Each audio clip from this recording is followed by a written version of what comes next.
going. Hey everybody, welcome back to the third episode of Candy Corn Cinema. Kyle and Chris back here again. We're here to talk about Blade Runner and iRobot. And these two, while on the surface don't seem like they might be connected, there's a lot more to the films that I think connect the two together. Chris, what did you think about this pairing that we decided to go with this week? It was interesting. In our production meeting, we were trying to find something to fit with iRobot, and I had realized Blade Runner was perfect in here. But again, my literature background sticking through.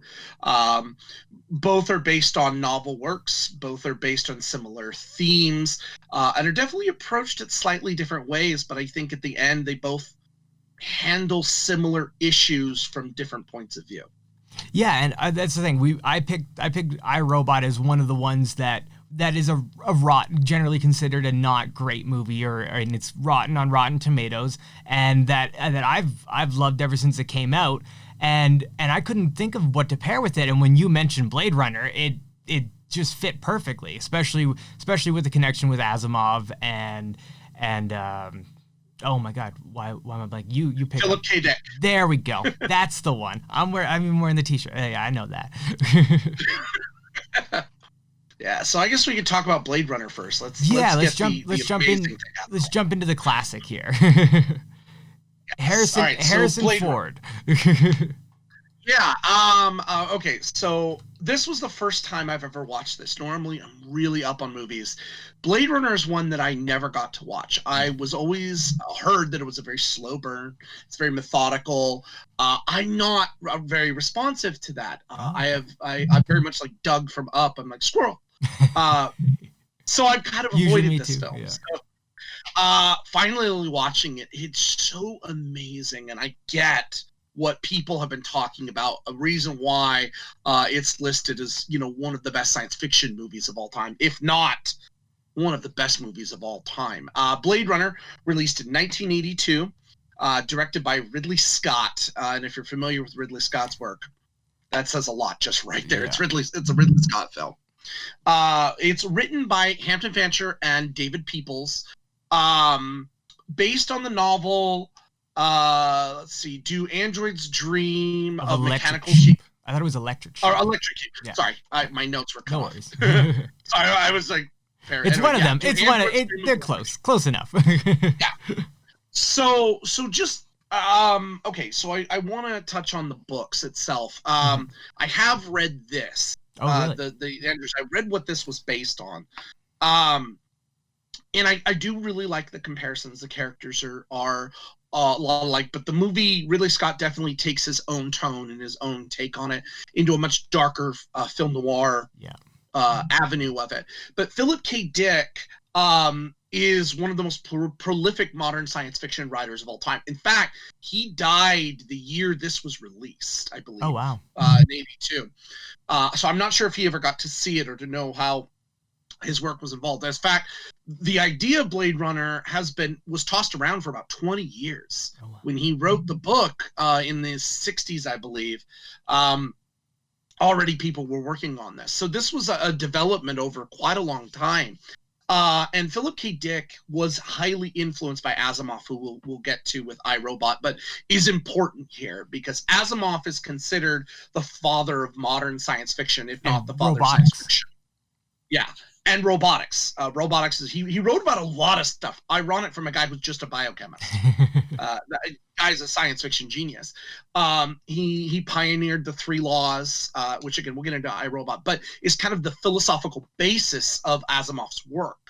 And this idea of artificial intelligence, which he came up with in the early 20th century, before we had computers, before this guy was definitely way ahead of his time. So this piece is so dark and just so unique. Music, it's so hard. Vangelis. It's so hard with this movie to stick to one topic too, because everything blends together so well. It flows into each other, and I think that was a thing that I noticed. Like, well, I have the score on vinyl. I have the score everywhere. Like, I listen to this I'm like Dorina Ariano. I listen to this everywhere I possibly can. Vangelis is amazing. And it's just the movies that we've picked as the legendary movies so far have all had pretty much one great thing in common, is that they have an exceptional score. No matter what, the score is something that stands out and that really moves the movie forward. And then our other one generally doesn't have as memorable a score. It could be fine, but it's just not as memorable as this epic operatic electronic sequence that we get through for like basically 2 hours, the whole movie. Yeah, it's all electronic music. There's there's a little bit of orchestral score behind it, but the main things you're going to pick up on are synthesizers here and there. In fact, it really reminded me of a little bit of Star Trek: The Motion Picture or Close Encounters of the Third Kind. Oh yes, yeah. So it really kind of has that very modern take to it, but you'll hear things like boom, boom, but with that very digital twang to it, and it fits the mood that fits it, because this is not a bright movie in any way. Atmosphere, the atmosphere of it, like the literal, like, because you can see it, the streets are fogged full of the literal atmosphere of this movie. Like that's one of the things I love the most about it is the production design. The world is. It looks better than some movies made today still. Like I'll put it up against visual effects of today. Like so the opening sequences flying into Los Angeles, it's amazing. Like it stands up to this day. So modern person me went looking to see who did the visual effects when I quickly realized there are no visual effects in this film. Every bit of it is miniatures. Practical models and matte paintings, and it works and shows so much. Now, to be fair, we watched the final cut. Yeah. The final cut was retouched by a visual effects house. I don't have the name of them, but it does admit that the people that kind of touched it up and did, the cleanup that normally happens with a remaster. Other than that, all the effects that you see, the cars flying around, the pan-ins and around, all of it, the cityscape, when you see close-ups are beautiful. There's I call it the apartment, but it's way more than that. The building owned by Tyrell. It reminded me as they do a fly around as Deckard is picked up and he's going to this place.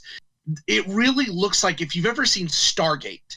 Oh yeah, yep. It looks like the spaceships, the Gould spaceship that we see. That's supposed to look like a pyramid. Yeah, it's very like even inside Tyrell's place, it is very Egyptian. It is very this kind of pharaohic, kind of above all. He sits above them all in his golden tower and lauds above them.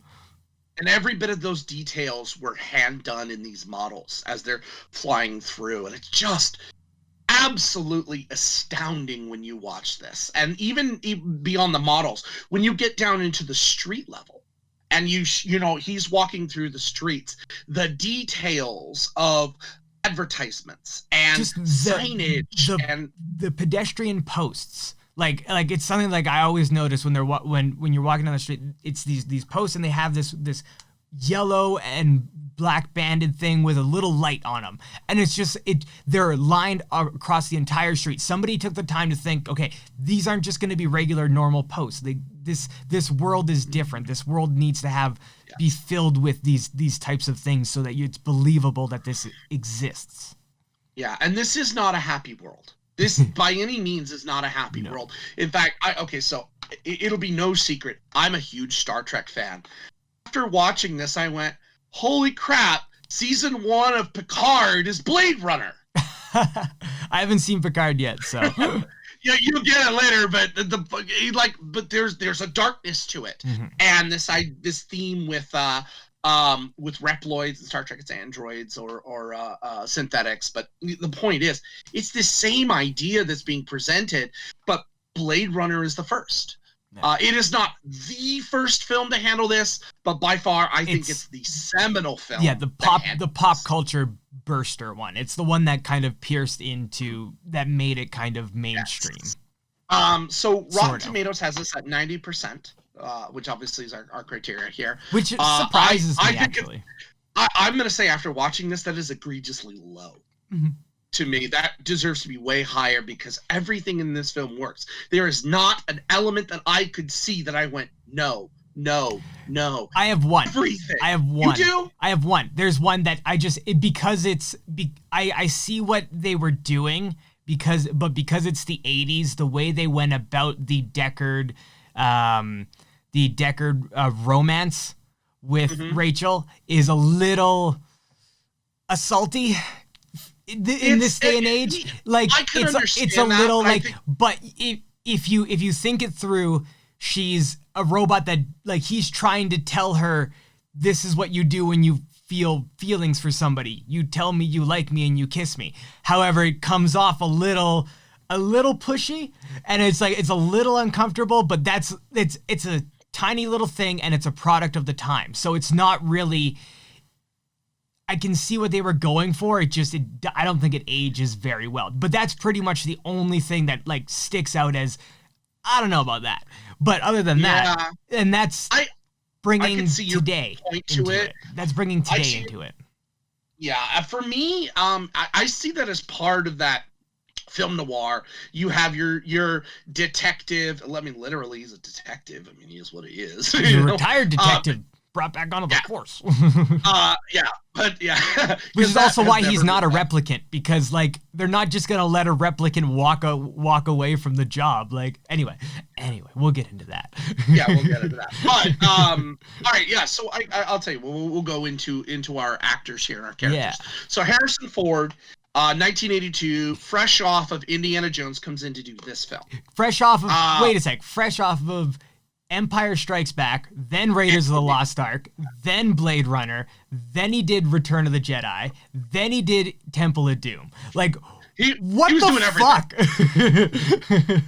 Oh my god! He plays Rick Deckard, who, as we said, he's a retired Blade Runner. That's what they call. Actually, okay, they give us scroll text right at the beginning, just like iRobot.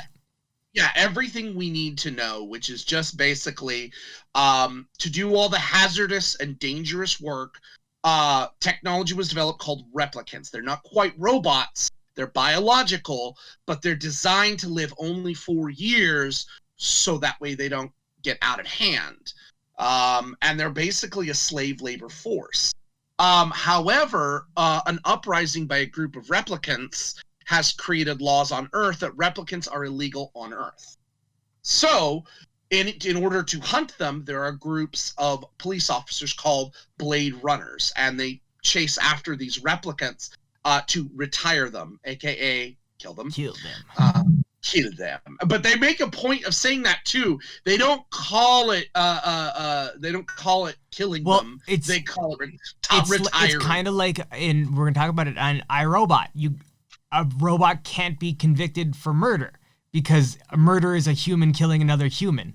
So it's like it's these weird kind of distinctions that humans try to make to kind of get around things and get away with things, even in multiple different universes like this.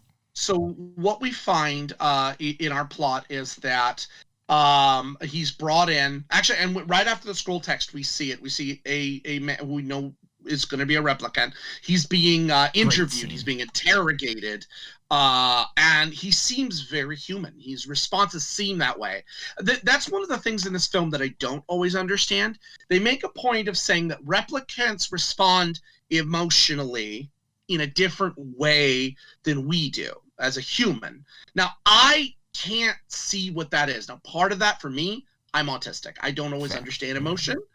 So when I saw their responses to this test, and they do this test a couple of times with different people, I couldn't see what they were talking about. And that's something in the book that I think is handled a little bit better, is that distinction in emotional responses. But you have the time to do that. Yeah. Doing that visually sometimes is very difficult. That being said, the aftermath of that opening scene is pretty darn cool. But what we find out is that a group of 4 replicants escaped a shuttle and are hiding out on Earth. One of them we know of, and another one is pointed out to be found. That's Rutger Hauer, and they know that there are 2 more. So 4 replicants. He's got to hunt down 4 replicants, and the only clues he has, it's a detective story. He starts out almost with nothing and has to track them down. So that's base of what we've got. That's what Harrison Ford does. So he goes to the creator of the company, Tyrell, played by Joe Turkel, and basically goes to him and is supposed to get as much information about the Replicant series that happens. And he's introduced to Tyrell's assistant, played by Rachel. Or played by Rachel. Her name is Rachel. Young, yes. Played by did I not write her name? There it is. See, my notes were wrong. Sean Young, yes. Yeah.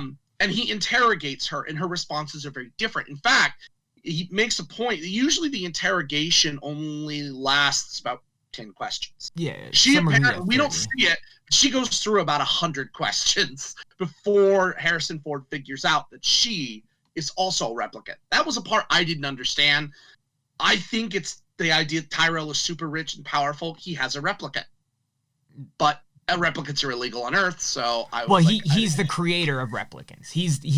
Him and his company. He is their designer as Roy Beatty comes in later and kills his maker, right? But yeah, like he has designed Rachel for the specific purpose of basically not knowing that she is a replicant, and which is different. That's very different from the other characters we have. The other replicant characters know they are replicants very clearly. They know what their limitations are, and that's their plot. Their plot is get more life. Rutger Hauer, they want more life. Rutger Hauer and Daryl Hannah's Priss are near the end of their lifespan, and they want to extend that.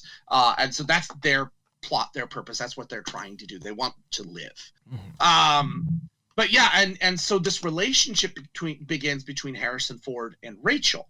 And then through his time and process, we go through that. And it's such a good detective story, and I feel like I don't want to spoil it for those of you who haven't seen it, because there are good things. And there's a lot of people that haven't seen it because of I think that why I was surprised at the 90% when you said that on Rotten Tomatoes is because I've heard a lot of people say, and a lot of critics, a lot of very like high up people say that it's boring. It's a boring movie. It takes a long time. There's not a lot that happens. There's it's a slog of a movie, and I'm glad that it's at least 90%. I agree, it should be a lot higher, but it's just, I think that the deliberate pace of the movie is only to its advantage. It lets you sit and bake in this world of that Ridley Scott made, and it's just beautiful.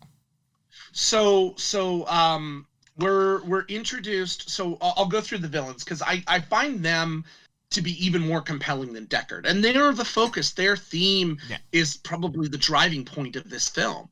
This idea of existence and what makes life, and who, the right to exist, and what are our emotions, and so many questions that AI asks, we ask with artificial intelligence. So Rutger Hauer plays Roy Batty. He is our main guy. He's the mastermind behind all of this plan to try to extend life. He's why you don't make your bad guy in the computer game super smart and super strong at the same time. It's why would you give yourself that much of a challenge? They talk about him when Deckard's in with O'Brien and talking to him and giving him the rundown of who these people are, and it's he's A+ physical and A+ mental, and it's well, we wanted him to be crazy tough. It's we didn't think he'd rise up against us with all those smarts we gave him. Yeah. So him and Leon Kowalski, played by Breon James. Leon is the one who was interrogated in the very, very beginning of the film. They are going to different genetics experts and people who work on replicants to see what they could do. The first guy they go to is a very bit part. I love it. Which is Hannibal Chu, played by James Hong. And he's an eye expert. He works on eyes, but he is also a geneticist and is part of the team that helped develop this series of replicants.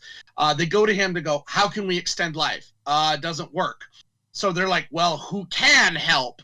But of course, pretty much if you don't have the answer, you don't give them what they want, you know what happens in these kinds of films. Well, and they do something pretty terrible in there. Like, I love that they rip, he's in this contraption, like this big kind of like parka that's got hoses in it. And then it's feeding him warm air so that he can like survive in this like basically like below freezing temperature zone. And the replicants walk in and they're not dressed for this thing, but they don't feel any of the effects of this cold. This guy has got frost all over his face and he's freezing and he's shaking before they rip off his heat suit of a jacket, and they basically like freeze him to death in his lab. It's pretty intense. Yeah. The only information that he gives is the name J.F. Sebastian. So J.F. Sebastian is also a part of he's a genetic genius, but he's an interesting contrast to the replicants. He's a genius, and I believe he's only in his 20s, actually. I think he's 25, yeah. It's like 25. He has a genetic disease that causes him to age faster.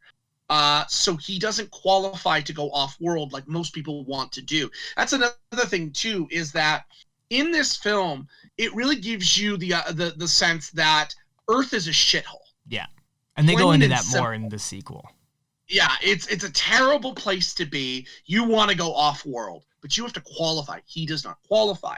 So what happens is he's walking home one day and he meets Pris, played by very young Daryl Hannah. Pris hides in front of his door. She knows she's stalking this guy, and she uses her wiles to make her way into it. Yeah, she's a pleasure bot. I call her a pleasure bot. She's a prostitute. Let's face it, that's what she is. So she was designed to be. She befriends him. He's a very lonely man. No one likes him. He lives in an apartment building all by himself. It's an abandoned apartment building. He builds toys, automatons. He builds basic robots. And has them talk to him. Well, they're weird. Those are his friends. I feel they're almost replicants because they are fleshy, right? Like he talks about them. He builds them. They're almost like proto replicants almost, because they don't have a proper brain. It seems like they have a simple function, but like they are kind of humanoid because Deckard is trying to determine later on. Daryl. So Sebastian is even though socially he's down the ladder, in terms of his job, he's very high up. Nobody wants to deal with him. He has this plot point. It's a D plot point, but it's important because they use it. He plays chess through correspondence with Tyrell. So throughout the film, he's got a chessboard there, and every so often, he'll move and Tyrell has a corresponding chessboard in his place. So eventually, I'll get goes to one of them. I want to talk about the fourth one real quick because they kind of skim over the fourth one a little bit, and it's so cool. But they skim over the fourth. It's like a B story. It's like the B story of the movie. It's so fast, and it's comparatively. So he finds. He finds at the it's like Leon's place.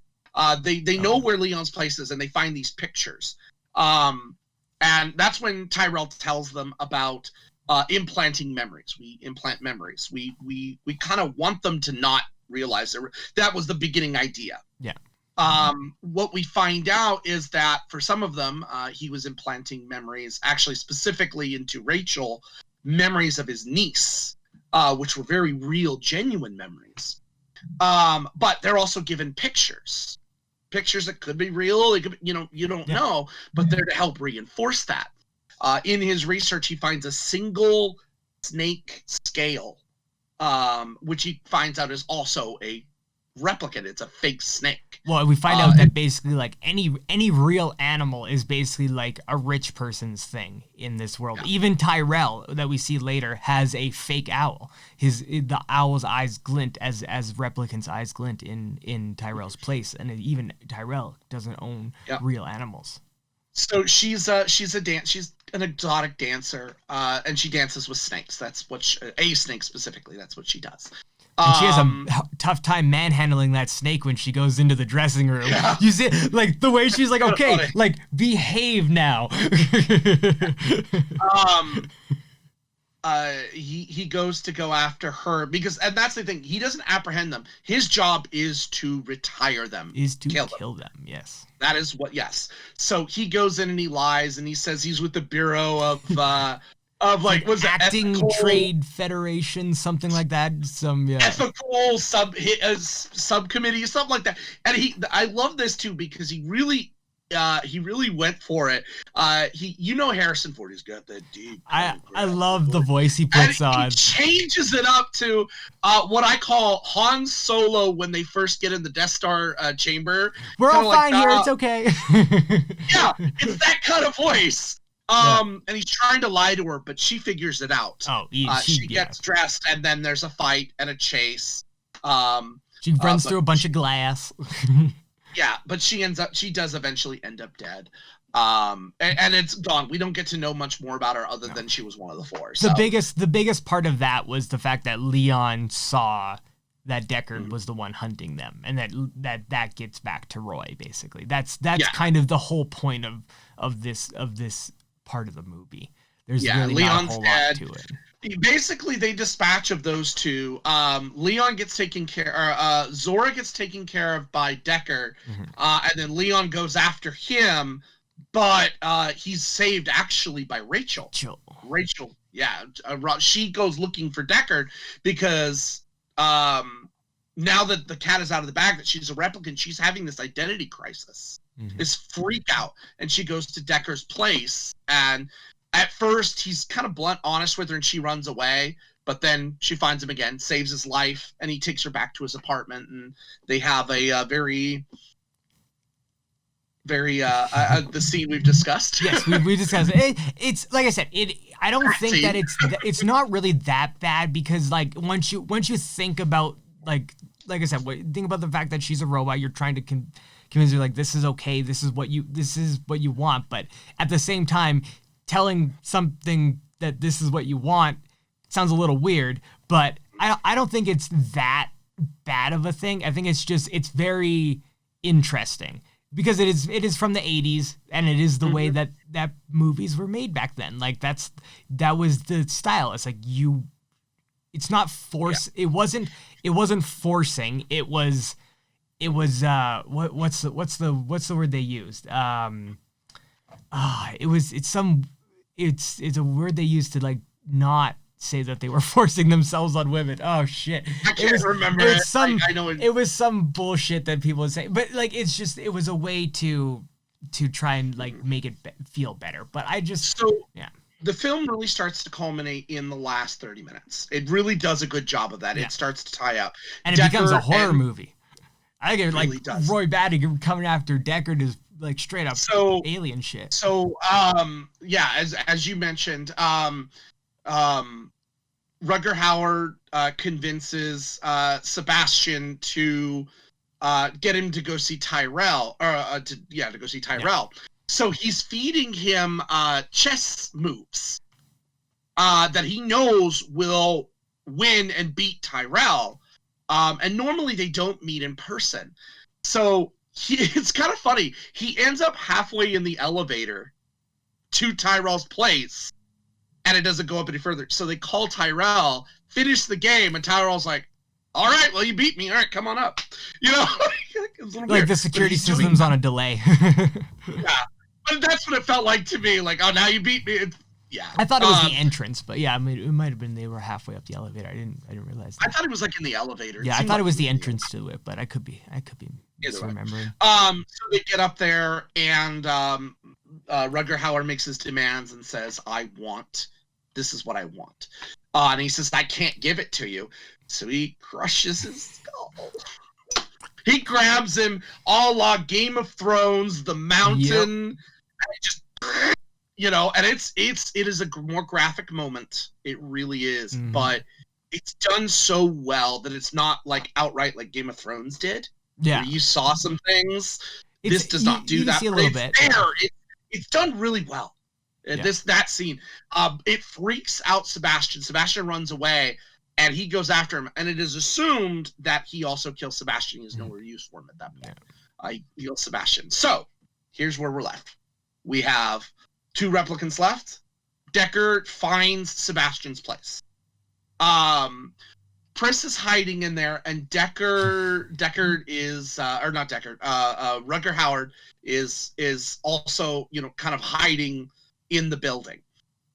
There's a good fight scene with Pris. He goes into the apartment, and there are these automatons. She disguises herself earlier on. We don't realize that's what she's doing. She paints her face a little bit, and she even asks Sebastian, "Do I look prettier? You know, that is a better look for you." Really playing to him, and she pretends to be one of these automatons. And so as he's going through, she ambushes him, and there's a major fight. We found out her ability is that she's an amazing acrobat.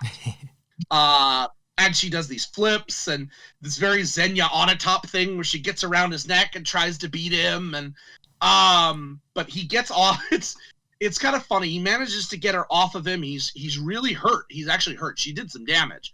He takes his gun as she starts flipping backwards to do it again. He shoots her right there. Takes the time to do that. And so she's dead. So it's down to Rutger Hauer. And Rutger Hauer kind of he starts playing with. He comes in and he starts playing with his food. Playing with his food, and it becomes this chase scene. And this old building is such a great scenery because there's a point where he's talking to Rutger Hauer. He's down the way. Rutger Hauer is monologuing. If you don't like monologues, this is not your scene for you, because Rutger Hauer the whole time is monologuing during this. And he sees a simple thing. It's raining outside, and he sees drips coming down. Now, we don't know what that is, but I guarantee 10 minutes later, when Rutger Hauer, when he's damaged, and he's going to chase after Rutger Hauer, he's trying to get away, but he's got to catch him at the same time. He climbs up this artwork, basically, was it? He finds the leak, and he breaks his way through it to get to the roof. Like, it's such a little thing, you wouldn't have really noticed that's what we were being set up for. Yeah. And he does that, and they get out for the final chase on the roof. They're jumping roofs. There's some great action even before they jump on the roof. Yeah. There's when they're stalking through the destroyed building and they're running through it. There's a great one where there's a very close up shot on just water on the wall, and then Deckard's gun comes in, and then all of a sudden Batty's hand punches through, grabs him, and that's when he starts breaking. This is for Zora, this is for Pris. Breaks 2 of his fingers, and it's just like he's. At this point, it's like you're starting to think, it's like, okay, is he toying with him, or as you learn later, it's like, is he just trying to get him to realize what he was going through, because he only had literally minutes left to live, no matter what he would do.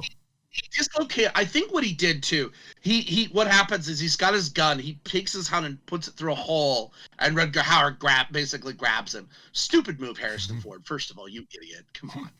Anyway, but he grabs him, and he takes his trigger finger and what have you, and I think he dislocates it. He doesn't do the trigger fingers. He does the 2 smaller fingers. Is it the 2 smaller ones? I thought it was the trigger finger. No, it's his 2 smaller fingers, because he's gripping onto, like, when he grips on at the end, he's only gripping on with the 3 fingers in the other hand. Because he was talking about, now you can't shoot straight, can you? Can you shoot straight? Well, because he had to use the other hand because he couldn't grip the whole thing. I thought he just dislocated it. The reason why I thought that is because off screen you see Rutger Hauer and you hear Harrison Ford. You hear a crack or something like that, and you hear Harrison Ford. Well, he does tape him up, but like I don't know if they were dislocated or not. It could be either one. The point is he does the damage. They get on the roof. Harrison Ford tries to jump roofs, and he succeeds in the first one, barely, but he succeeds. He tries to do it in the second one, and he gets it, but he's hanging on. He can't pull himself up. He's weak. And then you see Deckard and just Superman style, just easy for him. And the villain, Rutger Hauer's looking over him. Rain's coming down, and he pulls him up. He waits till he slips. Waits till he can't hold on no more. As he slips, he grabs him by the wrist. And then we get what I think is the most iconic speech in this film, and what really hits this where, he says our memories are going to be forgotten like tears in the rain. Yeah. That and I'm paraphrasing a little bit because Rutger Hauer in time. 10 times better. It's 10 times better from Rutger Hauer, but it's this idea that they will be forgotten, that they have no purpose and no meaning. And that's what he was trying to do, is to extend his life to find that meaning, to find that point. And that replicants, the way it is right now, have no life. They have no rights, nothing. They are a slave force, and that's not what he wants. And yet what's interesting too is that he has a relationship with Pris. Very clearly, they are an item. They are a thing. They are together. Yeah. But remember, replicants aren't supposed to have real emotions. It's simulation. This isn't real. You really get that with these two. Mm-hmm. You do with them. So I mean, he puts her tongue back in her mouth. I mean, what more love can you get? That was a weird shot. Yeah. But the film ends. Harrison Ford goes back to his apartment. It was a really scary moment because he's calling for Rachel. Mm-hmm. He's not seeing a response. She's under the blanket. She's not moving. And for that split second, she doesn't move at all. Is she dead? Is it what's going on? And of course, then she moves. He takes her, and he takes her to the elevator. Film goes black. He finds a little silver unicorn. You forget. That's right, the unicorn. Okay, that's Edward James Olmos. I was going to get to Edward because throughout this whole film. We've forgotten the great Edward James Olmos. Speaking of things like Stargate, right? Or was it Battlestar? I can't remember what was he on? Battlestar. Battlestar. So there are two basic police officers we see throughout this. We have Michael Emmett Walsh playing Harry Bryant, who is the police detective who brings in Deckard out of retirement and he's kind of advising him through this. And then you have Edward James Olmos as Gaff. Gaff is kind of the quiet go-to man. He's always in the back, but his last words when he finds Deckard, his last words to Deckard were something to the extent of, it's too bad she has to die, though. Yeah, He knows. Yeah. He knows what's going on with Deckard. Yeah. And there's this symbolism with the origami crane. He's made them at pretty much every scene of a replicant. That's the idea. It's like every time they go to a place where there's a replicant, he's making an origami thing out of something, out of a matchstick or paper, cigarette paper that's sitting around, and he just leaves it there. So what it leads to after this very long explanation of the plot of this movie is this question about what is reality, what is artificial, and the question that's been going on for years, although the sequel, if it's to be canon, which it is, kind of answers this question. But is Deckard a replicant? No. Is he a part of that? The answer is no. But if you take away the sequel, just for a second, take it away. This was a really serious question for a long time because Deckard, you could definitely see moments with these memories. Colin and I were talking about this memory with a unicorn, or this dream of a unicorn. We don't know why he has it. Is this implanted? Is it, what is going on with it? And there's this question of it. Plus, there is one scene where was he talking to Tyrell, I believe? With the glint in his eye. Oh no, he's in there. Him and Rachel are in his apartment. Rachel is standing towards him in the bedroom, and he walks basically around Rachel behind her, and she has the glint in her eye because of it's a camera technology that they basically used. Like, it was a certain flash that they got. So when you were in the right position, that you got that glint in your eye. So Harrison Ford got that glint in his eye when he went behind Rachel and went in basically the same position. Like, it could be that that's evidence, but it also could be like it's thrown in there to kind of give you a red herring, because it's not anywhere else. Most other replicants have many instances of that happening that you can check throughout the film. But so here's the interesting thing too when you look at our replicants. Our replicants have killed, with the exception of Rutger Hauer. Now, wait, that's not entirely true. We don't see exactly what Rutger, he participates in the process. I want to believe personally, just from a writing standpoint, that the final blow against so to speak, against it was against Hannibal Chew, was done by Leon and not Rutger Howard. Yeah. Because Rutger, it's interesting to me if Rutger Howard is he's kind of this vilified persona, but he is not the actual villain. Yeah. In that, he's the mastermind behind it, but never once did he actually want to hurt somebody. He wanted to make a point. He wanted to exist and to live like anyone else. Yeah, if anyone's the villain, it's Tyrell. Tyrell is the villain if anyone is a villain in this film. And that first kill between the two is speculative and could ruin that, but I'd like to think there's more to it than that, because he had the opportunity multiple times to kill Deckard, but what would that have solved? Yeah. What would that have fixed? And it does nothing except prove the point that he has emotions. Mm-hmm. He has the ability to feel, and he wants more than anything to have the right to exist. Mm-hmm. And I think he comes to, I think originally he wanted to kill Deckard, but like he comes to this realization that the best way for replicants to exist is to have memory. And to have memory, you can't have only bad, like especially if like the only memory of replicants is killing and hunting them down, then that's going to lead something into a consciousness of people. Whereas if it's this person's talking about how they will never remember anything, and they've seen so much, but nobody will ever see what they have seen, and that every one of their memories is going to be lost. That can lead to an effect that hopefully might change somebody. Like he might have advanced in those last few minutes of his life into something more, and it's gorgeous. Love this movie. Mm-hmm. Yeah, it's definitely a beautiful film. It's got that film noir style that really works to its advantage, and plays with it. It's absolutely just a fabulous film. And I like I said, it needs to be higher than 90%. 90 is great, but it just has so much more to it than that. And when we compare it up to our other film, which we'll get to here in about 30 seconds. Yeah. It doesn't need any help. We could have not talked about this film, and it still would have been great. Yeah. But our second film on the list was I, Robot. Great movie. 2000, done in 2004, directed by Alex Proyas. I totally didn't realize that the fucking director of The Crow directed this movie. Holy shit. And then watching it again and seeing the action in it, I was like, oh yeah, the director of The Crow definitely directed this movie. Like, how did I not notice that? This was written by Jeff Vinter and Akiva Goldsman.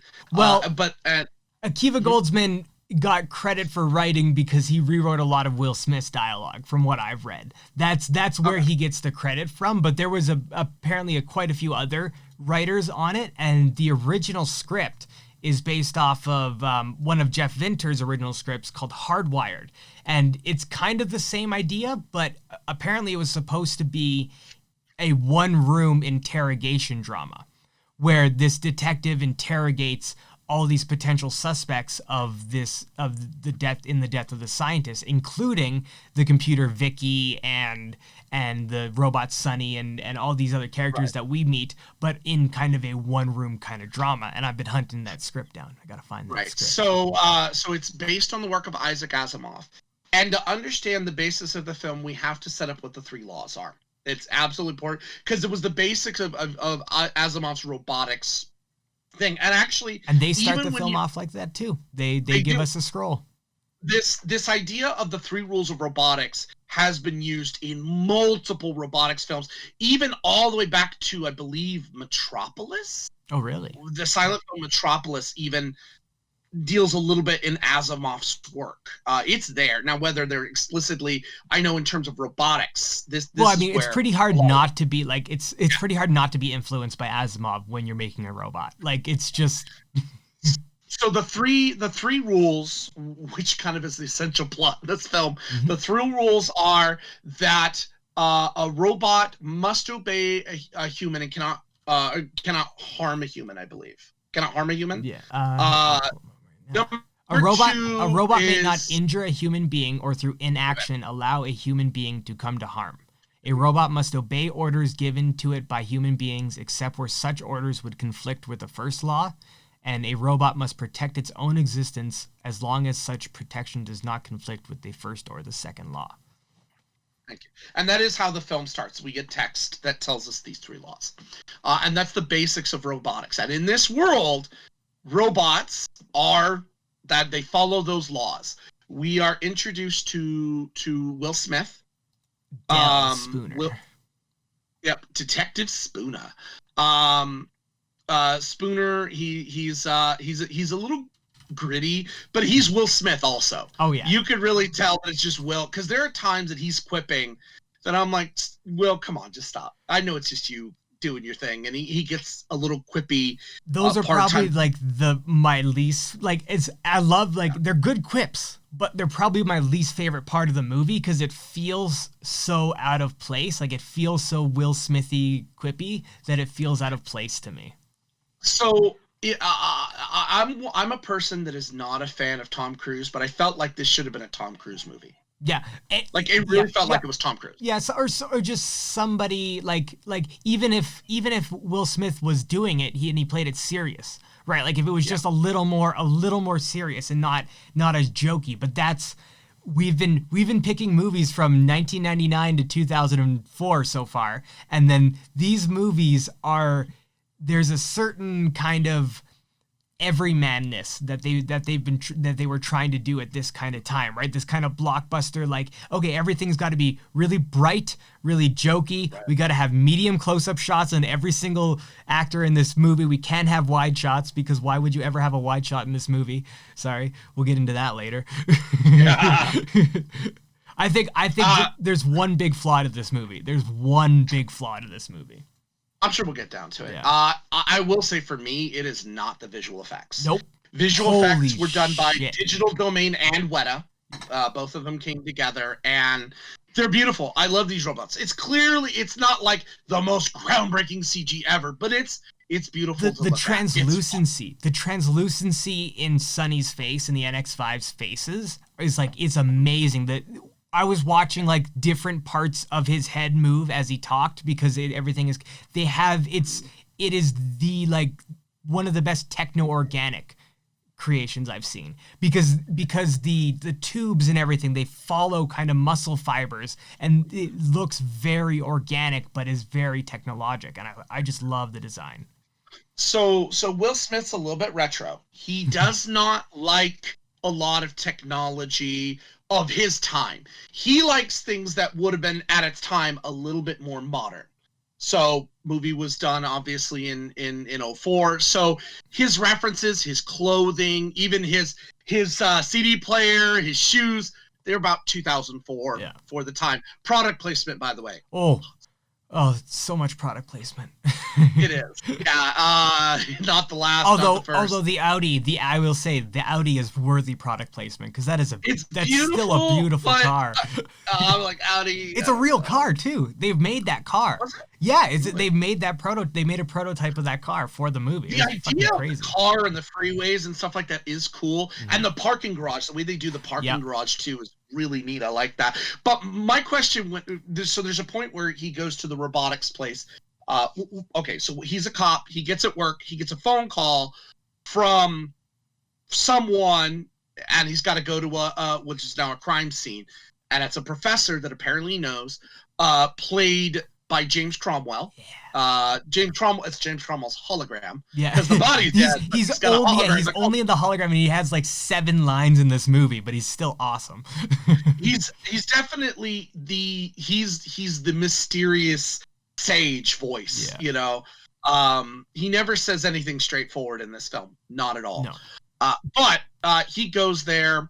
And in the process of driving there, when he parks, he gets out and the valet hits a button and the machine comes out, grabs the car, turns it on its side and pulls it into the wall. In the background, you just see lines of cars just do. And it's like a revolving machine of this. Yeah. And I sat there going, wait a second. I want to see the rest of that building where all those cars are just sitting there. I want to see that. But it kind of reminds me of Mission Impossible 5, it's 4. Ghost Protocol when they're in India at the end. They have the garage where they pull the cars off into the sides and they're kind of like held up, but like definitely way more futuristic. And I love it. It reminded me a little bit of Minority Report. Oh yeah, well like Philip K. Dick and everything, right? Like that. Yeah. Like this movie is definitely more like in the style of Minority Report. When did Minority Report come out? It was really close, wasn't it? 02, 03, something like that. Oh yeah, 02. Okay, so this one was definitely inspired by Minority Report. Then I would say iRobot was at least in that style, that futuristic style. Yeah. Yes, definitely. Yeah. But. Will Smith. Now, here's the thing. Okay, they set it up very well. Will Smith is walking through town. He leaves his house, and he's walking to work, or he's walking somewhere anyway. To Gigi's, his grandma. Yeah. I love his grandma. His grandma's a great. And he runs into Shia LaBeouf. You know what? Shia LaBeouf is in this movie. That's all you need to know. Honestly, I was watching it. I was like, wait a second. Watching this now, it's like that's not a Shia LaBeouf role. That was a studio note that said we need a kid in this movie to make it publicly like a little bit like friendlier for faces. Because like the way he talks and the way he acts, that's like a dude on the street. That's like some like 25-year-old dude on the street that like is Will Smith's like CI in the cops. He's not like Shia LaBeouf. Like they totally, it was like, okay. I didn't like Shia LaBeouf, and that's all I'm going to say about Shia LaBeouf in this is I don't like him. He's irritating. It's one of the bad sides to this film. It's useless. It's just useless in the movie. He's comedic relief, and he's not funny. Yeah. Yeah. But we're introduced to his grandma. Will Smith is eating in this movie a lot. Oh yeah. His grandma, and this is another thing. Okay, I had a great grandma. My great grandma made the most killer pecan pies. Ooh. This grandma makes sweet potato pies that are like this big for this man every day. He has the gall to eat it right out of the goddamn pie. He doesn't take a slice. And she tells him, put that on a plate, and he just keeps going. And then he takes the dish home. And so there's one point where he's walking home. I don't know. He's walking from Gigi's, and he sees a robot running with a purse. Now, this is the first real moment where we get Will Smith's character in what's going on here. Will Smith chases after him. Now, remember, as the Asimov's 3 laws in this world are absolute. There is no derivation to this. So the idea of a robot committing a crime or doing something wrong is unheard of. It's unheard of. So, he's made fun of for it. Actually, the funny part, though, I got to mention this, is he's about to chase him down. There's a guy in front of him. He says, here, hold this. And the guy's like, what? He's like, listen, hold it or wear it, because I got to go after this guy. And he just holds the pie. And I'm like, all right, cool. But anyway, but that's where we get that first moment, and it's really important. And then the rest of the film kicks off. Yeah. So he follows this trail. He goes into USR, which is US Robotics. Yeah. He first actually has a meeting with the president, who is played by Bruce Greenwood, who for the moment, I'm going to call him our villain. I'm going to call him the villain of our film for the moment. He is the president of US Robotics. They have this new line that is about to come out. This is a big thing. All old ones are being replaced. New ones are coming in. It's commercialism, capitalism. Apple before We're Apple. Gonna do this. Yeah. He meets with them and basically says it looks like a suicide. I don't want to make a big deal with this. You can investigate, do what you got to do, but we think it's suicide. Everyone else thinks it's suicide. He goes to the professor's office, realizes that what happened was the professor locked himself in his office. He was not. He could not be. Right before this, when he walks in the office, we meet Vicky. Vicky is the AI that US Robotics uses. She is a fully interactive, uber intelligent. She is the first creation of Dr. Lanning as well. She was his first creation, and she basically runs all of the logistics and robotics and things with. And she also has an upload link with all new models to give them regular updates. So again, Apple, Siri. She's Siri. She's Vicky. Siri. For all intents and purposes, I will now call her Siri. Are we okay with this? Sorry, Apple. I just want to make a quick note. The NX5, watching Blade Runner and this back to back, that's got to be like a call out, right? NX is like so close to Nexus, like NX5, Nexus 6, like it's got to be like a close call out. Like it's too close to be. So his escort through the building is Dr. Susan Calvin, played by Bridget Monahan, and she's the exact opposite of Will Smith. Will Smith is all about energy and feelings and guts, and and she is the exact opposite. And what's ironic is she's a psychologist. She's a robotics expert, but she is also a psychologist. She is robo-psychologist. Oh shit. She's a robo-psychologist. So her thing is that she is trying to work to better emulate emotion and better to emulate those responses, but she believes that emotion and self-choice, nothing can deviate from the 3 laws. No matter what, that is why true emotion cannot happen, but we can try to emulate it. Okay, so she is friction against Will Smith quite frequently. They go into the professor's office. He's looking around and he finds, yes, the window is broken. It looks like he broke out, but it's really thick safety glass. And the professor's old. They show him he's being an old guy. So he couldn't have done this on his own. Someone had to do it. And he's looking around, and that's when he meets Sonny, played both in voice and motion capture by Alan Tudyk. Alan Tudyk. Sonny, and we get our first real action piece beyond. He jumps out of a tin of like a tub of extra parts and runs away. He chases him down. Will Smith, manages to get down, and he shoots him, and he follows this trail to see where it's going, because now Sonny needs to repair himself. And again, he looks crazy because a robot is running and he's chasing after it. Again, 3 laws, absolute, can't break them. Yet, Sonny grabbed his gun and pointed it at him and was ready to defend himself, which is in conflict with the 3 laws. And he says it right there to the professor, or to Dr. Calvin. Yeah. And she's like, "No, you're wrong. What are you doing? You're crazy." You can't be. Yeah. So they chase him down. They manage to track him down and capture him. They do. But again, in a really great scene, they go to an automated robotic facility, which is there's a good moment in here where they go into the storage bay, and there are 1,000 units plus Sonny. Yeah. So there are 1,001 NX5s all together, all the same. And he's like, "So how are we going to do this? Because these robots are not programmed. They're very base 3 rules programming."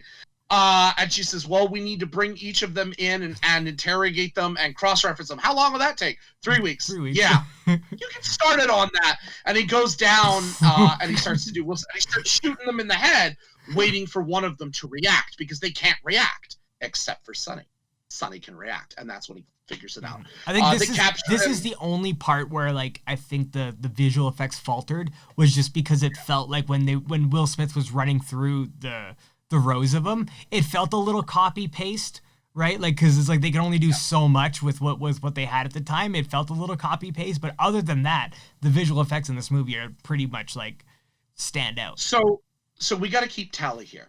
So he was attacked at U.S. Robotics. 1. Okay, trust me, this tally will start to add up. He goes to this place. Sonny attacks him again. 2. He's attacked twice. Okay. But now he called for backup. Luckily, the backup came and they caught the robot. They're trying to figure out what happened, but he gets blocked politically by Bruce Greenwood, and says, "No, listen, this guy couldn't have committed murder. First of all, or the robot can't commit murder. He didn't do it because murder is done by a human to another human. So he didn't commit murder. This is an industrial accident. You can't say anything about this." Because they've got the new robots coming out. So Will Smith does manage 5 minutes with him, and he interrogates Sonny. And what we find out, even before he goes in, there's an important moment before he goes in, because Sonny notices it too. Will Smith is trying to convince his superior, played awesomely by Chi McBride. I love Chi McBride and everything he's in. He always plays a cop. Yeah, he's awesome. He's awesome. but so he's trying to convince him to do it, right? He's trying to convince him to let him in, and he gives him a wink right before he goes in. And as he's interrogating Sonny, as he gets the information that he gets, Sonny asks him, what does this mean? Right? And it's like, you wouldn't understand. It's a sign of trust. Will Smith says this to the robot. And that comes into play later on in the movie in a very, I thought it was a very, very well played payoff. But we get one more thing in that we know the professor asked Sonny, he promised him to do something, but we get interrupted. So we don't know what that is. But again, and that he has dreams. That he dreams. Right. He dreams. That's a big thing. And again, connecting that theme back to Philip K. Dick and, do androids dream? It brings in those questions. Now, remember, this is artificial intelligence. They don't dream. They're just programmed to do certain things. Here, they're different than the replicants in that the replicants are made to simulate emotion, but it's a pure simulation. They're made to be as close to human as possible, the replicants. Here, they are just a workforce. It'd be like my iPhone or... No, it really is. That's what it comes down to. They're just there to serve humans, period, end of story. There's no delineation in that. If anything, actually, in a weird way, I think iRobot is a little bit like a prequel, in a way, to Blade Runner. Yeah. Just a little. Actually, Blade Runner technically would be before it, but because 2035 versus 2019. Yeah, that was the other thing. Yeah, Blade Runner is from the futuristic year of 2019. People. Yo. I think iRobot is actually probably like very close to what we could be at in 2035. Like it's close. Like it's still too close to like have like the floating cars and stuff like that. Yeah. But like the driverless cars and people freaking out if you take manual control of a car. In 15 years, I could see that being kind of the norm. But so this begins this process of him investigating the death. And nobody wants him to investigate it. Everyone is saying it's nothing. But then begins this process. He goes to the professor's house, investigates. And the professor had a talk once. He's on a panel, and he says, one day they will have secrets. The AIs will have secrets. They will dream. And that's important that he said that because it's a breadcrumb. But what happens is the company owns the house that he lives in. He owns the deed, and so they're going to tear down that house. Boy, if that doesn't look like evidence tampering, I don't know what is. So Will Smith goes to this house. In the nighttime, he checks this little machine. It says, okay, so it's demolition for 8 a.m. 8 a.m. in the morning. Okay, cool. So I'm going to go into the doctor's house, and I'm going to check some stuff out. So he goes in, and he looks for some evidence. He finds this video that we're talking about here. And then, all of a sudden, the robot changes to 8 p.m., and we get a dope-ass destruction sequence. Number three. I feel like there should be like just an invisible counter on here, just ding, ding, ding. Because poor Will Smith, I feel bad for him in this movie. But and then he goes to Susan Calvin, and he says, "This is something's going on. I need to get back in and talk with Sonny, because he's now not allowed in. They're like, we don't want to deal with this." They pulled his. Wait, not yet. So that happens, and she gets him in there, and Sonny says further, I dreamed. I had a dream, and he draws a picture of what I think it's the old Brooklyn. No, it's Chicago. Old Lake Michigan. Lake Michigan is now just a desert with storage containers. Mackinac Bridge. Yeah. That's the Mackinac Bridge is the Mackinac Bridge is in Michigan, not Lake Michigan.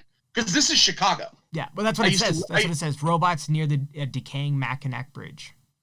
Oh, it's Mackinac. Sorry, I lived in that region. Okay, I know what that is. Okay. Let me tell you, when I lived in Michigan, that word. I just never seen it. I've never seen it. I had the same thing because they have something called Mackinac Fudge. Amazing. I'll send you some sometime. Ooh. But I asked the same thing. What's Mackinac Fudge? So I know what you're saying. Yeah, I've heard it before. I've just never seen the name, so that's why I was like, okay. But yeah, it I says, think it's yeah, Native Lake American. Michigan. Yeah, it says Lake Michigan. So it's probably just like, it's probably border, right? I mean, Illinois. Anyway, the point is that Lake Michigan is now just a desert, and it's got nothing but storage containers in it. Anyway, but Sonny draws this picture, and it shows all of these AI down below and one figure below. And Sonny says, "It's you, detective. You're here to save them. You're here to save us." Okay. Sure. But he gets in trouble. He gets in trouble for being there. It's determined that Sonny is going to be scanned, basically, to find out what went wrong, and he's going to be terminated. You're going to inject him with a bunch of nanites that are going to eat his brain. Yep. Holy crap. Yes. So he, Will Smith leaves in his car, and so he gets on the road, and he connects his computer to the U.S. robotics computer and says, "Hey, I need the messages between the professor and between your Bruce Greenwood." Yeah. Cool. Let me get right out that. Mind you, Siri is getting this, getting him up. So this is happening, and Siri informs Bruce Greenwood, "Hey, you told me to let you know if anybody was snooping around. Will Smith is snooping around." And then what happens is 2 USR robotics trucks, which are full of NX5s. They're like side. What's the episode 1 ship that has all the battle droids in it? It's exactly that ship. It's the that carrier, ship. The ground carrier. It's those. So what happens is they come in on 2 sides of him as he's driving, because he's taking a little snooze. It's an automatic car. Yeah.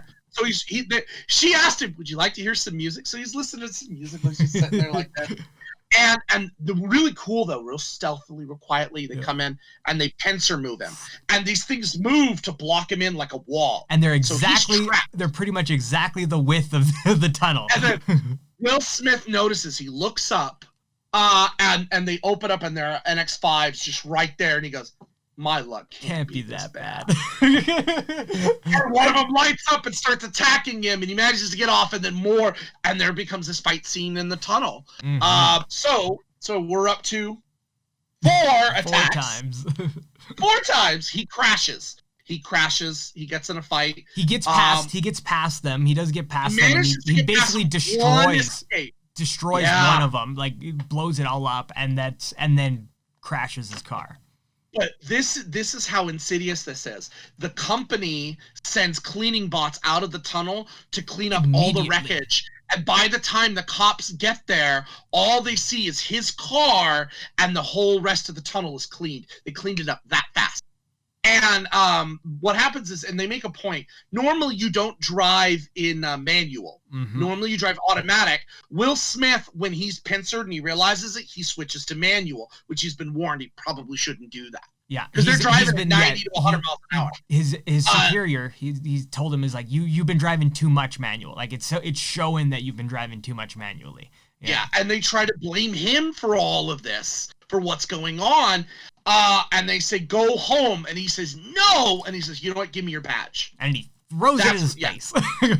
Yeah. So Will Smith's not a cop now. Well, he is a cop, but he's probably just suspended. Yeah.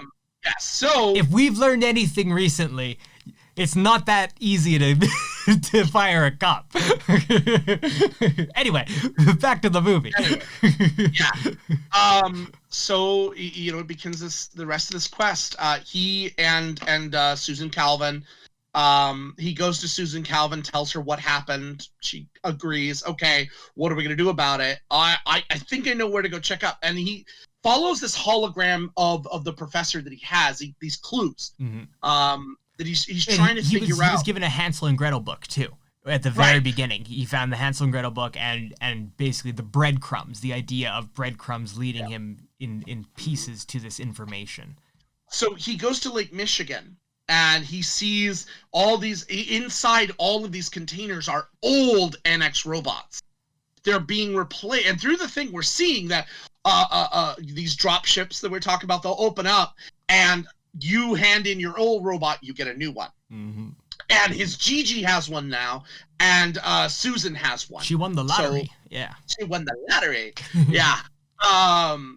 So he goes, but he starts to hear a commotion, and he goes around the corner, and he sees NX5s, and that's the thing. you'll know when they're evil because they're glowing red. Yeah.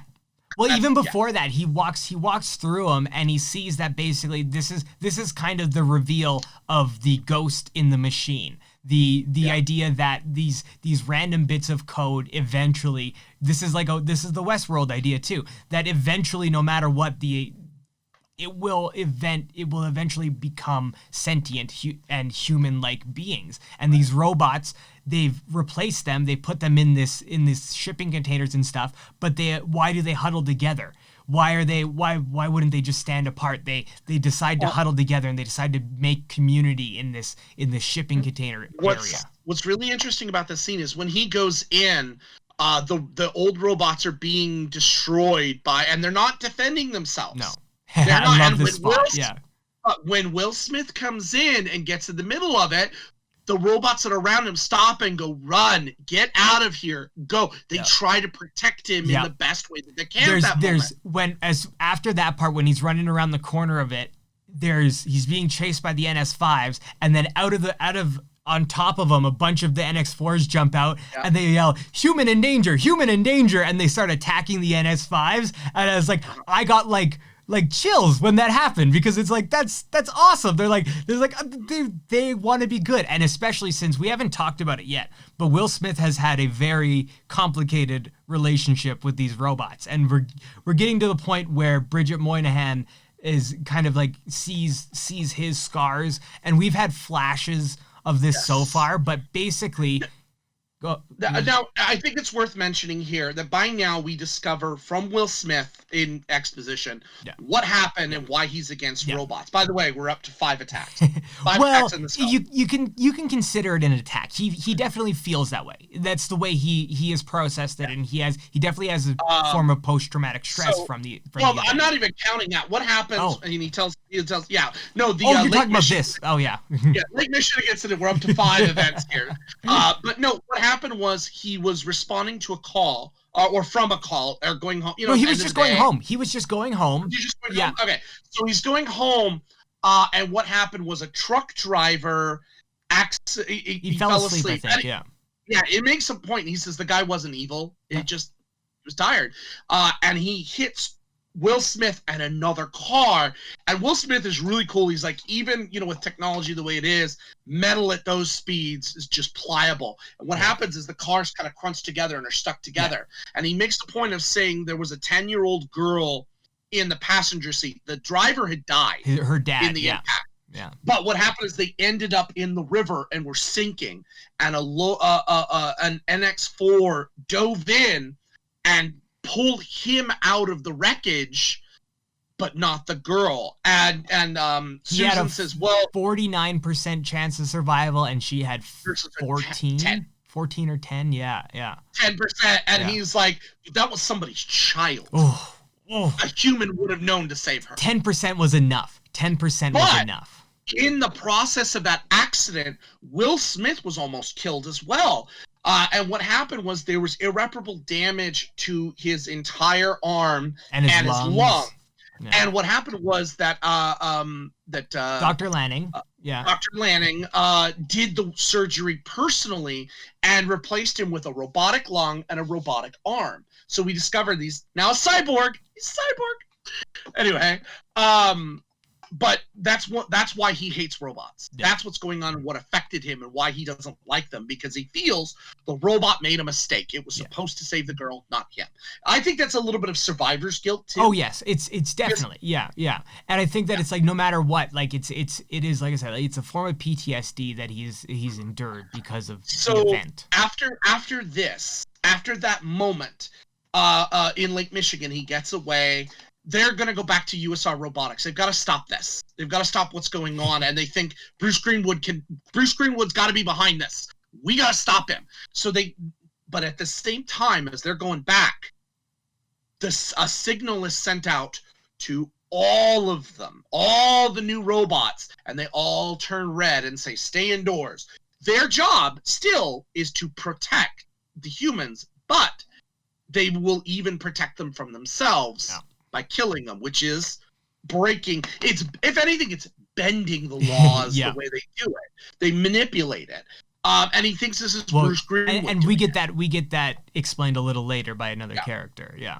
But Yeah, I also so- love the little line of we have an inside of Calvin's we have an I was inside just man getting there. Yeah. because So- we get this idea that Sonny's dead, and there's a small shot of empty NS5 shells before seeing a supposed Sonny get his brain wiped. Yeah, Susan was supposed to destroy him, and we thought she did. And they sneak in underground, and we find out that Sonny is alive. He is still getting them in, but we discover a little bit of Sonny, and this plays into this with Dr. Lanning. He's designed differently. She talks about the scans. He has he's denser makeup, so he's made up of something different, and he has 2 operating systems. He has both the 3 laws operating system, but a completely unique separate one that allows him to completely ignore the 3 laws. And that boggles her mind why he can do this. And him too, he doesn't understand it. But what we find out is that each of these design pieces is made for a specific reason by Dr. Lanning. Dr. Lanning had a plan, but what was happening was, actually, let me back up. So they sneak into the building, right? It gets a little complicated in the third act. The third act is a little. Yeah. It's not as bad as the other third acts we've encountered, but like the robots nationwide are now basically locking everyone down. It's invasion of the robots, but they're not killing unless they have to. But it's locking them down. They get into the building. They go up to see Bruce Greenwood and find out that Bruce Greenwood is dead. Mm-hmm. He's dead, and they're like, "Who killed him?" And that's when Will Smith realizes that there is only one person who has been around, and he looks at the strip and could have done it all. And Vicky, we find out that Vicky was the mastermind, the AI, the whole time. Siri was behind it all. And so what we've got here basically is that this ghost in the machine was Vicky. Lanning discovered this, but was being watched by Vicky, except in one place. His home was being watched. Yeah. The office was being watched. The only place that wasn't being watched was inside his laboratory. So he locked himself in the laboratory. He was sleeping in the laboratory. He was spending all his time. He developed Sonny to fight against the AI and to be used by Will Smith, but he couldn't get a message out. So the only message that he could get to Will Smith was a perceived suicide. And so he had Sonny promise to help kill him by throwing him out the window to make it look like a suicide. Because he knew that Will Smith's prejudice against the robots would lead him to pursuing this robot and eventually, hopefully, realizing he had enough faith in Will Smith that he would realize that what really needed to be done. So this leads to probably what at this point I call the climax of the film. They realize, okay, we've got to stop Vicky. Vicky's the problem. So they say nanites. Nanites will work here. They send Sonny in to go get the nanites. And then Will Smith and Susan, this is really cool. The building is huge. It's like Stark Tower huge. And they go to the top of it, and there's this scaffolding, and he says, "Oh, that's and she says, "Oh," or Will Smith says, "All right, that's Vicky," and she's like, "No, that's not Vicky." And they pan to look down, and Vicky's probably a good 20, 25 stories down. I think they say like 30 stories, yeah. Something like that, yeah. So you're supposed to inject these nanites into the top, and it would go down, and what have you. But Sonny realizes. Because protecting from the nanites, because this is high technology here, they have a force field that would damage anything going near the nanites. His being that he has a denser structure, he puts his hand in there to do it, and it takes much longer for him to be damaged. Yeah. And he's able to get the nanites. So they get back Will Smith, Susan, all of them are there, but intruder alert, and all of the robots in the area are climbing up the building and breaking in to stop him. For their count, this is number 6 for Will Smith. So they're fighting it, trying to get to the center, and they keep getting stopped, and they are going back and forth. And at one point, it's kind of a really fast-paced thing, but this a matter of trust starts to happen. The winking thing you talked about. Yeah, I was about to bring it back up because Calvin, the structure basically breaks and Calvin is falling, and Sonny has the choice. He can either destroy Vicky with the nanites or save Calvin, and Will Smith yells out, "Save Calvin! You save her! That's what you need to do." And so he throws Will Smith the nanites and saves Calvin instead of doing what he thought was the most logical, the proper thing to do. He listened to his heart instead of his brain. And Will takes a leap of faith, grabs it, and starts falling, and takes his bionic arm and latches on to Anakin Vicky Skywalker's and that shit. down. Yeah, and he kills her. It's the end, and what is the greatest part is he's sitting there on the scaffolding where Vicky has died, and he's like, "Calvin's safe. Now Sonny, come me. save me!" It's just, I love that. And the other thing too is that when they first invaded the building, when they're in Greenwood's office, Vicky, of course, has revealed herself. They figured it out. Sonny grabs Calvin and puts a gun to her head, and to make Vicky think that he's inside. And then he winks at Will Smith, basically saying, "Hey." Yeah. And they use that as the trust me to be able to escape. Yeah. So that Vicky didn't stop. Yeah. So there's that choice. And then at the very end, once all of it is settled down, all the robots are being switched out, and that's when Will Smith puts it together and was like, "No, he didn't commit suicide. You did it, didn't you, son?" Yeah. Yeah, and but he has this and that was his secret that he was hiding the whole time. That had been mentioned throughout the movies. He has this secret. The imagery that's interesting here, and then so we see NX5s being traded out for the old NX models. They're all being switched out. The NX5s are going to be stored away until whatever can be figured out in Lake Michigan. But what happens is, remember in the beginning, Sonny was, when he said he had a dream, he drew this picture of the NXs and a lone figure right up there, and he said it's Will Smith. What we see is that Sonny doesn't know what to do now because his purpose was to help take down Vicky. Yeah. Now he's discovering a new purpose. He stands up and he's watching over all of them, and all these NX5s turn around and look up, and they're gathered together, and the image is Sonny up there, not Will Smith. Well, and we didn't talk about this when we were talking about Blade Runner, but Roy Beatty takes a spike and sticks it through his hand. If that's not saying he's a replicant Jesus, I don't know what is. And Sonny definitely has a very Christ-like, Messiah-like atmosphere to him in this movie as well. There's this kind of Messiah-like figure in both of these movies for replicants or for robots. It's an interesting detail. Yeah. And so this movie, the thing with this movie is, I think why it's so low. It's too bright. Shia LaBeouf is a start. Shia LaBeouf. But it becomes this point where the film, I understand why they're doing it, but it's so heavy on the CG. It's very, very heavy, and it's good CG. I think it's great CG. I think it's great. I think it holds up really, really well. I think the only part that didn't hold up for me was anything in the tunnel. Because the tunnel is like super fully CG, right? Like it's super fully CG. I understand why. Yeah. It makes sense. Mm-hmm. And then Will Smith himself in a weird movie. It's not that he's bad here. Yep. It's just the quips don't fit the tone that you're trying to set with this. I needed something more serious, which is why I said I think this would have been a great Tom Cruise piece. Will could have done it too, but instantly in my head I'm thinking, who else like 2004 wise like would have been a great like throw into here, like. Who's like a big, like Brad Pitt, like honestly, like Brad Pitt, like if you had like an actual like smoldering Brad Pitt, like if you gave him not like if you made him like Harrison Ford in Blade Runner, like kind of like toned down like that, I think that would have worked. I kind of like the idea of somebody who's young enough to pull off some of the action, which is why I still, even though Tom is older, he's still got the stunts. Back in 2004, he was doing Minority Report. He was fine. Yeah. So he could do that. Yeah. But Will is just it feels It's a off. little too. It's a little.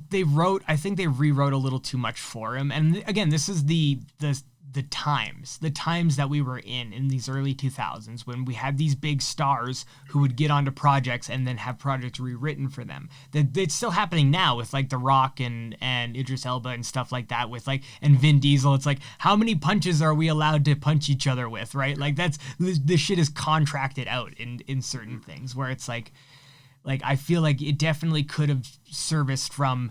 My biggest issue with this film is the cinematography. Is the cinematographer, because I was looking at him and I gotta say I don't love everything that he's done. Simon Duggan, the ones that like stick out in my mind are the ones that he's done is Underworld Evolution, which is darker and what I thought would affect the tone at least a little more. He did Live Free or Die Hard, The Mummy, Tomb of the Dragon Emperor, Knowing, Killer Elite, 300 Rise of an Empire. And then he did Hacksaw Ridge, which I'll admit looks good, but like he did Warcraft as well. Like it's and Great Gatsby, but like I like Gatsby. I don't love the way that this movie was shot. It's way too bright. Like it feels like watching this movie, I was like, okay, where's all the fog? Where's the neon? Where's the tone of this movie? Because it feels too light for the. They really are trying to give that brighter image than what Blade Runner does. Yeah. Blade Runner, for everything that Blade Runner is dark and dystopic, iRobot is supposed to be lighter and more hopeful. Yeah. You know, I just think that it would have served the tone at some parts to have a little more contrast, even because it feels so bright all the time, and medium close-ups. Like apparently, like I started noticing it halfway through the movie. They wouldn't shoot anybody from the shoulders down. Like like unless it was a big scene with everybody, every shot was going shoulders up, like shoulders up or extreme close-up. That was it.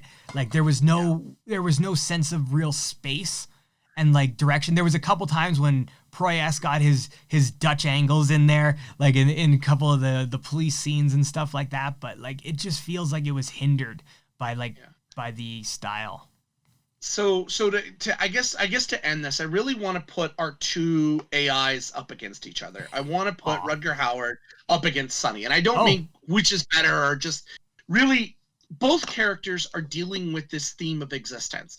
You know, Rutger Hauer has these set rules of these 4 years, and he's trying to break those rules because he realizes his worth. While Sonny has these 3 rules that he has to follow, but also has this conflicting nature that's been programmed into him, and this ability to expand and to grow, and especially in the end, once his purpose is finished, what do I do now? Who am I?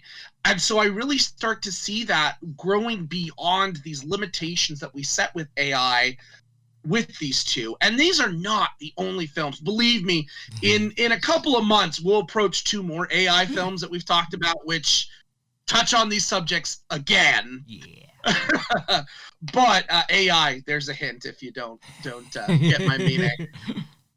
But anyway, yeah, so what do you think, though, in terms of these 2 characters in representing this idea of what is artificiality and the ability to grow and, you know, put these 2 together? I think you have 2 very powerful characters here. Yeah, it's hard to they're so different but the same, right? Like there's a very, like, because Replicants are very clearly looking for it's a slave allegory. It's in there pretty spot on. And while the NX5s are used as slaves and the NS systems are reused as slaves in iRobot, it's more of a actual personality, like more of a human connected life connection type thing in Blade Runner to me, whereas iRobot is the emergence of that. Like it's like we were saying before, it's like a prequel to Blade Runner, right? It's the start of this kind of emergence of it. Sonny finally starts to question, what do I do after I have fulfilled my purpose, right? Roy Beatty has found that he wants to live. He wants to try and live longer. And failing that, he wants to have memories of replicants exist in the world. He wants replicants to exist longer than they possibly can at 4 years. He wants that to flow. Whereas Sonny, it seems like at the end it's setting up for like a sequel where Sonny leads a robot revolution that is peaceful. Like I don't get it. Like that's where it gets a little funky, right? It's like Sonny is definitely the leader of the robots now, but the robots already tried to revolt and were violent about it. So is this like a peaceful type of thing that comes into it? And it's interesting because it's very open, kind of like Blade Runner. I think here's an interesting thing too. Sonny does not have the same ability that the others do in terms of the uplink to Siri. Yeah. But I would wonder if he had the ability in that respect to communicate that programming to the other ones and go, what can we learn from here? But as a teacher, what Pandora's box does that open up? Mm-hmm. And I think that's the greater question we deal with when we look at Blade Runner, and this is that Pandora's box of what these AI are capable of, what they can do, and the fear. And I think Blade Runner shows that. It really deals with that fear of, this is what we've created. Oh no, we're going to need to stop that. And yet they only stop it in terms that they're okay with. It's basically like, not in my backyard, but you can do it over here. Yeah. They really are. While Sonny and iRobot, it's very different from that. It's very off from that, and yet it's still trying to get that feeling of what do I do and what can we do and what does this do. Will Smith has the very prejudicial idea here, and yet he changes because he meets Sonny. But Sonny is so different from the others. You could almost say he's the exception to the rule because all the other robots are still capable of doing the exact same thing that got you mad at them in the first place. They're going to evaluate things logically. They're going to look at that. Are you telling me that Sonny would have, hypothetically, okay, let's say you're in that car crash and it was Sonny. Sonny had the chance to change. Would Sonny have saved the child, or would he have saved Will Smith? And here's the thing. When they have it, Will Smith, it's kind of at an angle as they're sinking. Oh, yeah. Will Smith was, logically, Will Smith was the one you pull out first. Yeah. But Will Smith's contention was that a human would not have made that choice. I don't know if that is true. Yeah. I really don't. I think that's part of his survivor's guilt. Yeah, that's definitely part of his survivor's guilt. It's if he was in that position, he would have probably saved the person. Like he would have definitely went and saved that girl. Like he's thinking how he would have done it for sure. And Sonny would have only done that if it was after he had met Will Smith, right? Like after, like even before that, once he learns trust and the wink and taking that on, I think that maybe he would have saved the girl, but I don't know. I think he still probably would have went for the, like, how hard is it to not go for the most likely scenario, right? But what problematic nature does that create too? If Sonny is capable of emotion or simulate emotion, again, they don't really quite state what Sonny is in that respect, but he dreams. That's the interesting thing. Because he dreams, we assume he has the capability. So I say, if Sonny was faced in that situation, I think he would have been just as pissed as Will Smith in the end. Yeah. You know, and does that change what happens in the rest of the film? It kind of doesn't. And I think that's where this film lacks the most. It's still a great time. It's a lot of fun, but the story is a little bit hackneyed. It is a little bit done. Like I said, we have 2 other films that we will look at in the coming months that deal with these topics too, and they're not the only 4 films that deal with this AI idea. It's been touched on for over 100 years since Asimov's work. I think that, and I think that, like, probably, like, I don't think I've ever said this before, but I think the budget should have been smaller. Like, if this had a smaller budget, I think it could have been like, you would have to, like, put most of it into the CG, like you would into the robot. Like, you wouldn't want the robot looking any worse than it did. But, like, to keep, like, the set pieces down to a smaller, kind of more Blade Runner kind of level, I think would have maybe helped it. It would have, like, focused the story in a little bit more. Yeah, so more serious, you know, and honing that. I agree. I don't mind.